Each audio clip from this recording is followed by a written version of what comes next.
ദൈവതിരുനാമത്തിന് മഹത്വമുണ്ടായിരിക്കട്ടെ. നാം പലപ്പോഴായി നമ്മുടെ കഷ്ടങ്ങളെയും ബലഹീനതയെയും ഒക്കെ ഓർത്ത് ദൈവസന്നിധിയിൽ പരാതി പറയുന്നവരാണ്.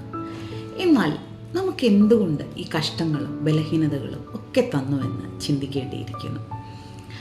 പരിശുദ്ധനായ പൗലോസ്ലീഹ കൊരിന്ത്യർക്ക് എഴുതിയ 2-ാമത്തെ ലേഖനം, അതിൻ്റെ 12-ാമത്തെ അധ്യായം 9-ാമത്തെ വാക്യം, ബാരക് മോർ, എൻ്റെ കൃപ മതി നിനക്ക്, എൻ്റെ ശക്തി ബലഹീനതയിലാകുന്നു പൂർണ്ണമാകുന്നത് എന്ന് പറഞ്ഞു.